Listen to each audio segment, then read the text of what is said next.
दोस्तों, Paytm account block होने के ऊपर बहुत सारे कमेंट्स मुझे आए थे। तो यहाँ पे मैंने सोचा कि मैं उसके लिए आपको एक सलूशन बता दूं और उसके ऊपर मैं एक डेडिकेटेड वीडियो बनाऊं और एक ऐसा वीडियो बनाऊं जो कि आपके लिए बहुत ही इन्फॉर्मेटिव हो और उससे आप अपना जो पेटीएम अकाउंट है उसे अनब्लॉक कर पाएँ। अगर आपका पेटीएम अकाउंट ब्लॉक हो चुका है और उसे आप अनब्लॉक करना चाहते हैं तो आगे इस वीडियो में मैं आपको बताने वाला हूं कुछ ऐसे सॉल्यूशन जो कि आपकी बहुत ज़्यादा हेल्प कर सकते हैं आपका पेटीएम अकाउंट अनब्लॉक करने में। तो सब कुछ ये आप अपने इस वीडियो में जानेंगे। आप ये भी जानेंगे कि अगर आपका पेटीएम अकाउंट ब्लॉक होता है तो क्यों होता है, अगर आपका पेटीएम अकाउंट चालू है तो किस तरह के ट्रांजैक्शन आप यहाँ पे ना करें और ऐसी कोई भी एक्टिविटी आप ना रखें जिससे कि आपका पेटीएम अकाउंट ब्लॉक हो। चाहे आपका पेटीएम वॉलेट अकाउंट ब्लॉक हुआ हो या फिर आपका सेविंग अकाउंट ब्लॉक हुआ हो या फिर करंट अकाउंट ब्लॉक हुआ हो या फिर डेबिट फ्रीज हुआ हो, सब कुछ इस वीडियो में मैं आपको बताने वाला हूँ। और इस वीडियो को आप आगे अपने फ्रेंड सर्कल में शेयर ज़रूर कीजिएगा। सबसे पहले हम जान लेते हैं कि पेटीएम के ऊपर आरबीआई ने क्या एक्शन लिया। जैसा कि आपको पता ही है कि आरबीआई ने पेटीएम के ऊपर कड़ा एक्शन लेते हुए कहा, तो आरबीआई ने यहाँ पे कहा कि पेटीएम वॉलेट, फास्टैग, इसके द्वारा इसके रिलेटेड जो भी ट्रांजैक्शन जुड़े हुए हैं वो अभी नहीं हो पाएंगे। साथ ही पेटीएम बैंक का जो सेविंग अकाउंट हो या करंट अकाउंट हो उसमें भी ऐड मनी, डिपॉजिट और क्रेडिट नहीं होगा। सिर्फ वही अमाउंट क्रेडिट किया जाएगा जो कि कैशबैक वाला होगा या फिर जो रिफंड मिलना होगा। तो आरबीआई ने पेटीएम को ये भी सूचना दी थी कि जिनका भी आपने अकाउंट ब्लॉक करके रखा है किसी इंटरनल रीज़न से, तो उनका अनब्लॉक कीजिए ताकि ग्राहक अपने पैसे निकाल सके। क्योंकि आरबीआई ने डेबिट के ऊपर कोई भी रिस्ट्रिक्शन नहीं लगाया है, यानी कि ग्राहक का पैसा उनके अकाउंट में है और बहुत ही आसानी से ग्राहक अपना जो पैसा है वो निकाल सकते हैं। सबसे पहले हम समझते हैं कि कोई भी अकाउंट अगर ब्लॉक हो रहा है, कोई भी डेबिट अगर फ्रीज हो रहा है तो क्यों हो रहा है, उसके पीछे का कारण क्या है। हाई ट्रांजैक्शन की वजह से भी ब्लॉक हो रहे हैं बहुत सारे अकाउंट और सस्पिशियस एक्टिविटी के कारण भी बहुत सारे अकाउंट ब्लॉक हो रहे हैं। जैसे कि कोई गेमिंग प्लेटफॉर्म के ऊपर आप कोई सस्पिशियस एक्टिविटी वाला कोई आप ट्रांजैक्शन करते हैं, जैसे कि आप तुरंत जो बैक टू बैक ट्रांजैक्शन कर रहे हैं 10 रुपये, 5 रुपये, 2 रुपये या फिर 150 रुपये, 1000 रुपये, तो बैंक समझ जाएगी कि इनके अकाउंट में कुछ ना कुछ तो गड़बड़ है। तो आपके अकाउंट में अगर कोई बड़ी रकम आ रही है या जो भी रकम आ रही है उसके ऊपर कोई फ्रॉड रिपोर्ट कर देता है, चाहे वो रिपोर्ट जो है पेटीएम को की जाए, चाहे साइबर सेल में की जाए या पुलिस स्टेशन में की जाए, तो उस स्थिति में आपका जो पेटीएम अकाउंट है या फिर बैंक अकाउंट है वो ब्लॉक कर दिया जाता है। उसके बाद की प्रक्रिया क्या है और कैसे अनब्लॉक किया जाएगा। अगर आप कोई भी बैंक अकाउंट यूज़ कर रहे हैं या पेटीएम अकाउंट यूज़ कर रहे हैं तो कोई भी ट्रांजैक्शन आप करते हैं तो बहुत ही सोच समझ के ट्रांजैक्शन कीजिएगा। तो किस तरह की ट्रांजैक्शन आप कर रहे हैं, बैक टू बैक या फिर कोई हाई ट्रांजैक्शन तो आप नहीं कर रहे हैं।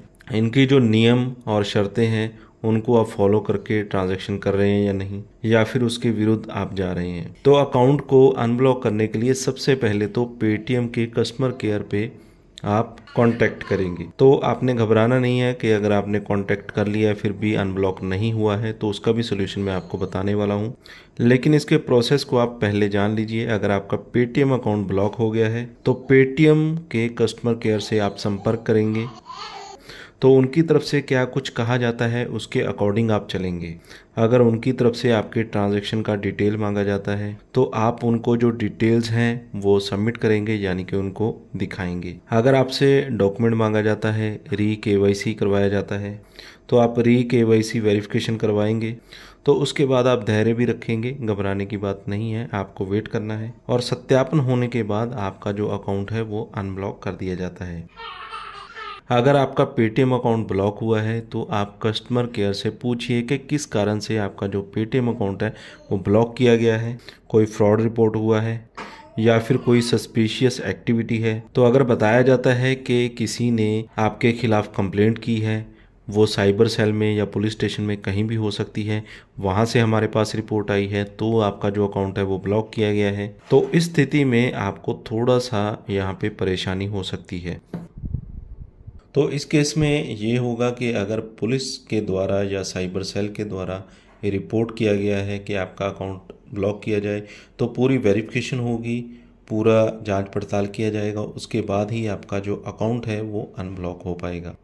तो इसके लिए आपको कांटेक्ट भी करना होगा जो कि cybercell@paytm के ऊपर आपको कांटेक्ट करना होगा। तो वहाँ पे क्लियरली आपको बता दिया जाता है कि जो आपका अकाउंट ब्लॉक किया गया है वो किसके कहने पे अकाउंट ब्लॉक हुआ है।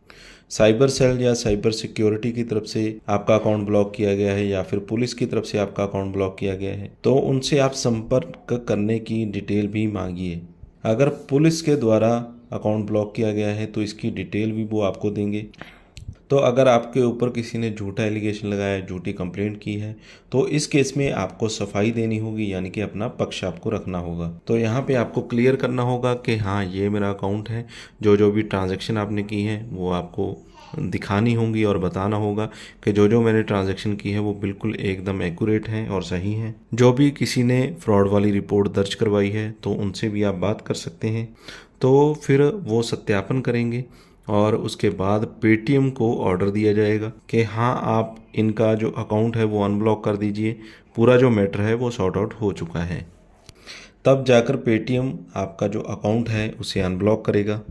अगर किसी ने रिपोर्ट की है पुलिस में या साइबर सेल में, उसकी वजह से आपका जो अकाउंट है वो ब्लॉक हुआ है, तो पेटीएम कस्टमर केयर पे आप जितना मर्जी कह लें तो आपका इस तरह से सॉर्ट आउट नहीं होगा और सीधा सीधा अनब्लॉक नहीं किया जाएगा। जो भी account cyber security, cyber cell या पुलिस के द्वारा ब्लॉक करवाया जाएगा, तो तब तक जब तक वहाँ से क्लियरेंस नहीं आती है कि इस अकाउंट में कोई भी सस्पिशियस एक्टिविटी नहीं है या हमें कोई दिक्कत नहीं है, तब तक आपका जो अकाउंट है वो अनब्लॉक पेटीएम नहीं करेगा। तो वहाँ से आपको नो ऑब्जेक्शन सर्टिफिकेट लेना होगा या फिर ईमेल से कांटेक्ट कर सकते हैं आप। तो इस तरह से पूरा प्रोसेस आपको फॉलो करना होगा और थोड़ा सा आपको यहाँ पे परेशान भी होना पड़ सकता है। अगर आपके पैसे हैं पेटीएम अकाउंट में तो आपको थोड़ी सी परेशानी झेलनी पड़ सकती है, अगर किसी ने फ्रॉड रिपोर्ट करके आपका जो अकाउंट है उसे ब्लॉक कर दिया है। और दूसरा जो केस है उसमें सस्पिशियस एक्टिविटी होने के कारण आपका जो अकाउंट है वो ब्लॉक कर दिया गया है और बार बार आप पेटीएम को बोल रहे हैं कि आपका जो अकाउंट है उसे अनब्लॉक किया जाए। तो इस पे आपको क्या करना चाहिए और आगे आपको इसमें थोड़ा लंबा सोचना पड़ेगा। तो फिर से आपको कस्टमर केयर पे कांटेक्ट करना है, थोड़ा समझिए इस बात को। और आप जो कांटेक्ट कर रहे हैं किस डेट में कर रहे हैं, किस टाइम पे कर रहे हैं, और सामने वाला जो कस्टमर केयर एजेंट है वो आपसे बात कर रहा है, तो हो सके तो उनका नाम और आईडी आप अपने पास नोट करके रख लें, अगर वो अपना जो आईडी है वो आपको देते हैं। अगर आपने सारे वेरिफिकेशन भी करवा दिए हैं फिर भी आपका जो अकाउंट है अनब्लॉक नहीं हुआ, अगर आपने वेरिफिकेशन नहीं करवाई है तो आप बोलिए कि मैं सभी तरह के जो वेरिफिकेशन है वो करवाने के लिए तैयार हूँ। री केवाईसी हो तो री केवाईसी करवाने के लिए तैयार हूँ। तो पूरी बात आपने बता दी है, वेरिफिकेशन भी करवा ली है, फिर भी अगर आपका अकाउंट अनब्लॉक नहीं हुआ है, अगर आपको कुछ दिन वेट करने को बोला जाता है तो आप कुछ दिन के लिए वेट भी कर सकते हैं। तो आगे का जो प्रोसेस है वो ये रहेगा कि आप पेटीएम के जो रूल्स एंड रेगुलेशन है उनको जानिए। अगर आपने रूल्स एंड रेगुलेशंस को फॉलो किया है, उनके विरुद्ध जाकर आपने कोई भी काम ऐसा नहीं किया है, तो इसके बाद आपका जो दूसरा स्टेप है वो होना चाहिए कि आप सोशल मीडिया पे जा सकते हैं। क्योंकि कई बार जो बड़ी कंपनियां होती हैं वो सोशल मीडिया पे ज़्यादा एक्टिव होती हैं। जो भी इनका ट्विटर या इंस्टाग्राम के ऊपर इनका अकाउंट है तो उस पर आपको संपर्क करना है। आपको बता दूं कि ट्विटर जो कि अभी एक्स हो चुका है उस पर आप संपर्क कर सकते हैं। तो कई बार ऐसा होता है कि सोशल मीडिया से ही बहुत सारे लोगों का प्रॉब्लम सॉल्व हो जाता है, इसके आगे जाने की ज़रूरत आपको ज़्यादातर नहीं पड़ती है। अगर आपका प्रॉब्लम यहाँ तक सॉल्व नहीं हुआ तो आपको अपर लेवल पे भी जाना पड़ेगा, तो इससे ऊपर भी आपको संपर्क करना पड़ेगा। अगर वहाँ से भी मैटर आपका सॉल्व नहीं होता है तो आप ग्राहक शिकायत या फिर लोकपाल से भी संपर्क कर सकते हैं। ओम्बड्समैन के साथ भी आप संपर्क कर सकते हैं, शिकायत भी आप दर्ज करवा सकते हैं। आरबीआई के पास कैसे आप शिकायत दर्ज करेंगे उसके ऊपर एक मैंने वीडियो भी बना रखा है। अगर आपने वीडियो नहीं देखा है तो लिंक आपको डिस्क्रिप्शन में मिल जाएगा, तो वीडियो को आप ज़रूर देख लीजिए। अगर वहाँ पे भी आपकी जो शिकायत है वो नहीं सुनी जाती है तो उसके बाद जो लास्ट स्टेप है उसमें आप लीगल एक्शन भी ले सकते हैं। यानी कि आप जो भी काम करेंगे वो लीगल रूप से आप काम करेंगे। जो आपने सारे से संपर्क किया उसका जो डॉक्यूमेंटेशन है वो करके रख लीजिए। जो भी डॉक्यूमेंट्स आपके पास होंगे, जो डिटेल्स होगी, उसको संभाल कर रखिएगा, क्योंकि जब आप एफआईआर करवाएंगे या कोई वकील हायर करेंगे तो उस समय आपके पास जो डॉक्यूमेंट्स हैं वो होने बहुत ही ज़रूरी हैं। तो वहाँ पे आप बताओगे कि आपने किस किस से संपर्क किया, क्या क्या जवाब आया, क्यों नहीं अनब्लॉक किया जाता है, ये सभी चीज़ें आपको क्लैरिफाई करनी होंगी। तो इनको उसके बाद सामने आना पड़ेगा, क्योंकि अगर आप लीगल एक्शन लेते हैं तो उसके बाद कंपनी को सफाई भी देनी पड़ेगी। जो भी दिक्कत परेशानी होगी तो उसके बाद आपका जो अकाउंट है वो अनब्लॉक कर दिया जाएगा। तो इतना लंबा प्रोसेस फॉलो करने की ज़रूरत मुझे नहीं लगता कि होगी। अगर आप आरबीआई के पास शिकायत भी दर्ज करवा देते हैं, ओम्बड्समैन के पास, तो भी आपकी जो 90% सोल्यूशन आपको मिल जाएगा। तो इस वीडियो में आपने देखा और जाना कि किस तरह से पेटीएम अकाउंट ब्लॉक होते हैं और किस तरह से किन किन सोल्यूशन से हम उन्हें अनब्लॉक कर सकते हैं। अगर आपको किसी ने फ्रॉड रिपोर्ट किया है तो आपको ये जानने की ज़रूरत है तो किस कारण से आपको जो फ्रॉड रिपोर्ट यहाँ पे किया गया है उस ट्रांजैक्शन के बारे में पूरा आप डिटेल इकट्ठा कर लीजिए।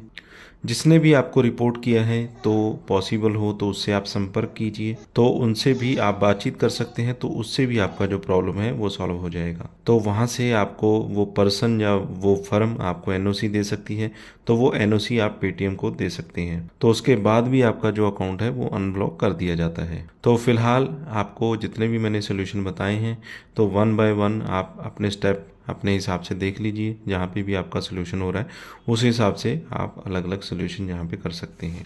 तो फिलहाल इस वीडियो में बस इतना ही। वीडियो अच्छा लगा हो तो लाइक और शेयर करें। चैनल पे अगर पहली बार आए तो सब्सक्राइब कर लें, साथ में दिए गए बेल आइकन को ज़रूर दबा दें।